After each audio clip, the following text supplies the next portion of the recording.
They see my disability, I see my ability. They call me disabled, I call myself differently abled. There are some incidents that happen in your life. Those incidents break you, deform you, but they mold you into the best version of you. And the same thing happened to me. I was 18 years old when I got married. My father wanted me to get married.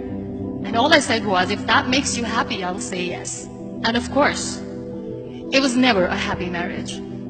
Just about after 2 years of getting married, I met a car accident. Somehow my husband fell asleep and the car fell in the ditch. He managed to jump out, saved himself. I'm happy for him. But I stayed inside the car and I sustained a lot of injuries. The list is a bit long, don't get scared. The wrist was fractured. Shoulder bone and collarbone were fractured. My whole rib cage got fractured. And because of the rib cage injury, lungs and liver were badly injured. I couldn't breathe. I lost urinary bowel control. That's why I have to wear the bag wherever I go. 3 vertebrae of my backbone were completely crushed. And I got paralyzed for the rest of my life. I finally ended up in a hospital where I stayed for 2.5 months. I underwent multiple surgeries. One day, doctor came to me and he said, well, I heard that you wanted to be an artist, but you ended up being a housewife. I have a bad news for you. You won't be able to paint again because your wrist and your arm are so deformed, you won't be able to hold a pen again. Next day, doctor came to me and said, your spine injury is so bad, you won't be able to walk again. Because of your spine injury and the fixation that you have in your back, you won't be able to give birth to a child again. That day, I was devastated. I asked my mother, why me? And that is where I started to question my existence. Why am I even alive? And that is where I realized that the words have the power to heal the soul.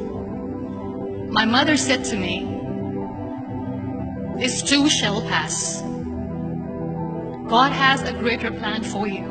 I don't know what it is, but He surely has. And in all that distress and grief, somehow or the other, those words were so magical that they kept me going. One day I asked my brothers, I know I have a deformed hand, but I'm tired of looking at these white walls in the hospital and wearing these white scrubs. I'm getting tired of this. I want to add more colors to my life. I want to do something. Bring me some colors, bring me some small canvas. I want to paint. So the very first painting I made was on my deathbed, where I painted for the very first time. It was not just an art piece or just my passion. It was my therapy. And then I was discharged and I went back home. And I went back home and I realized that I had developed a lot of pressure ulcers on my back and on my hip bone. I was unable to sit. There were a lot of infections in my body, a lot of allergies. So doctors wanted me to lie down on the bed straight for not 6 months, for not 1 year, for 2 years. I was bedridden, confined in that one room, looking outside the window, listening to the birds chirping, and thinking maybe there will be a time when we'll be going out with the family and enjoying the nature. That was the time where I realized how lucky people are. That is the time where I realized that the day I'm going to sit, I'm going to share this pain with everyone to make them realize how blessed they are, and they don't even consider them lucky. That day I decided that I'm going to fight my fears. We all have fears. Fear of unknown, fear of losing people, fear of losing health, money. We want to excel in career, we want to become famous, we want to get money. We are scared all the time. So I wrote down one by one all those fears. And I decided that I'm going to overcome these fears one at a time. You know what was my biggest fear? Divorce. I was trying to cling on to this person who didn't want me anymore, but I said no. I have to make it work. But the day I decided that this is nothing but my fear, I liberated myself by setting him free. And I made myself emotionally so strong that the day I got the news that he's getting married, I sent him a text. And I'm so happy for you and I wish you all the best. And he knows that I pray for him today. Number 2 was, I won't be able to be a mother again. And that was quite devastating for me. But then I realized there are so many children in the world, all they want is acceptance. So there is no point of crying, just go and adopt one. And that's what I did.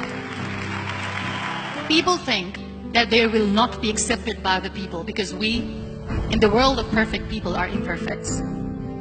So I decided that instead of starting an NGO for disability awareness, which I know will not help anyone, I started to appear more in public. I started to paint. I decided that I'm going to join the national TV of Pakistan as an anchor person.